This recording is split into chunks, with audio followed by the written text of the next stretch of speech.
అసంతృప్త నేతల్ని పిలిచి బుజ్జగించడం, అట్లాగే కొత్త వాళ్ళతో మాట్లాడడం చంద్రబాబు కంటిన్యూగా చేసుకొస్తున్నారు. లావు శ్రీకృష్ణదేవరాయలు, మాజీ మంత్రి పి నారాయణ, మాజీ ఎమ్మెల్యేలు చాంద్ బాషా, శంకర్ యాదవ్, జై నాగేశ్వరరెడ్డి, తిప్పేస్వామి తదితరులు నిన్న కలిశారు.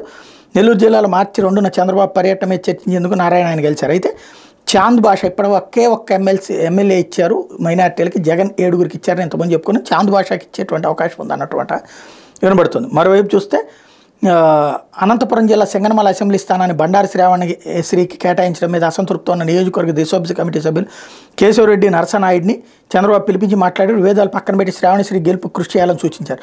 రాయచోటి టికెట్ రాంప్రసాద్ రెడ్డికి కేటాయించడం మీద అసంతృప్తి ఉన్న అక్కడ ముఖ్య నేత ప్రసాద్ని పిలిపించారు. రాంప్రసాద్ రెడ్డి ప్రసాద్ను కూర్చోబెట్టి చర్చించారు. ఇద్దరు చేతులు కలిపి సీటు గెలిపించుకురావాలని సూచించారు. విజయనగరం జిల్లాలో నెల్లిమల స్థానాన్ని పొత్తులో భాగంగా జనసేన కేటాయించడం నియోజకవర్గ తెలుగుదేశం పార్టీ ఇన్ఛార్జ్ కర్రోతు బంగారాజును పిలిపించారు. అక్కడ జనసేన అభ్యర్థి గెలుపు కృషి చేయాలని, తర్వాత పార్టీ సముచిత స్థానం కల్పిస్తుందని హామీ ఇచ్చారు. మాజీ MLA Chand Basha Kadiri assembly ticket కోసం చంద్రబాబును కలిశారు. విలేకరులతో మాట్లాడుతూ ముస్లింలు తెలుగుదేశం పార్టీ ఎప్పుడూ సముచిత స్థానం కల్పించిందని, జగన్ మైనార్టీలతో ఓట్లు వేయించుకుని అధికారంలోకి వచ్చాక తీవ్ర అన్యాయం చేశారని చెప్పుకొచ్చారు. ఆయన అమాయకత్వం అంతేక.